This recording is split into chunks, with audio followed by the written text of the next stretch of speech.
Everyone. आज मैं आप लोगों से ऐसे टॉपिक पे डिस्कशन करने आई हूँ कि जिस टॉपिक को मोस्टली हमारे आसपास के लोग और हमारी सोसाइटी इग्नोर करते आ रही है, और वो टॉपिक है एसिड अटैक का टॉपिक। अब एसिड अटैक सुन के आप लोग ये मत सोचना कि आ गई वापस से फेमिनिज्म और वुमेन राइट्स पे बात करने।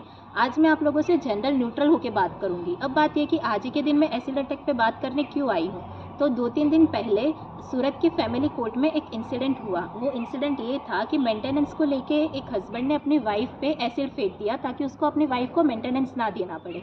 अब बात ये करते हैं कि जो एसिड अटैक है, जो एसिड फेंकता है कोई भी पर्सन, तो उसके पीछे का क्रिमिनल माइंडसेट क्या रहता है कि उसको सामने अदर पार्टी है, या तो उसका पार्टनर हो सकता है, या तो कोई भी नोन अननोन जो भी पर्सन हो, उसके पीछे का जो क्रिमिनल माइंडसेट है वो ये या तो ईगो है या तो रिवेंज है।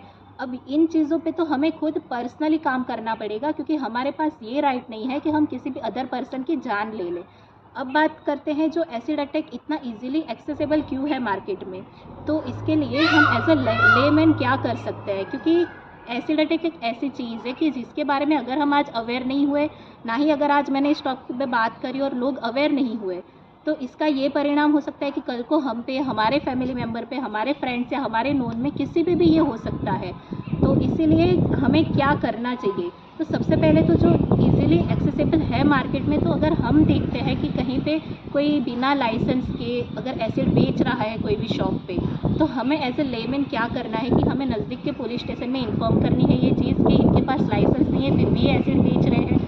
अब जिनके पास लाइसेंस है वो एसिड बेच रहे हैं, उनको ये जिम्मेदारी उनकी है, उनको ये देखना है कि वो जिनको एसिड बेच रहे हैं उनके पास आईडी है या नहीं गवर्नमेंट, वो जिनको दे रहे हैं एसिड, उनको जिसको बेच रहे हैं उनको किस पर्पज़ से एसिड चाहिए। कि अगर इन चीज़ों पे हमने ध्यान नहीं दिया तो कोई भी इजीली जाके मार्केट से एसिड खरीद लेगा, और फिर जो उसके मन में जो भी ईगो होगा, जो भी रिवेंज की भावना होगी, वो एसिड लेके फुलफिल कर देगा।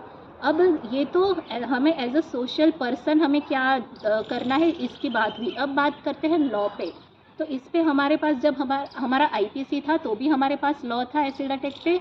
आज बीएनएस में भी हमारे पास सेक्शन है कि अगर कोई एसिड फेंकता है तो क्या क्या चीज़ें, क्या क्या रेमेडी विक्टिम को मिलती है। इसकी जो पनिशमेंट है 5 से 7 साल तक की है।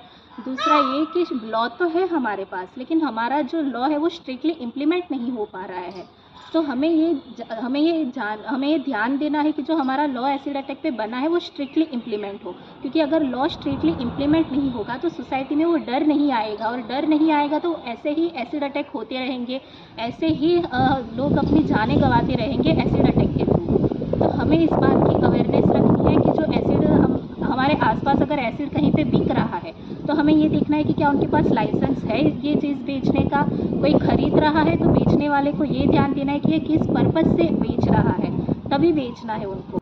तो लॉ तो है हमारे पास, लेकिन सिर्फ लॉ होने से कुछ नहीं होगा, लॉ को स्ट्रिक्टली इम्प्लीमेंट भी होना पड़ेगा और हम लोगों को भी अवेयर होना पड़ेगा, तभी ये चीज़ें बंद हो सकती है। धन्यवाद।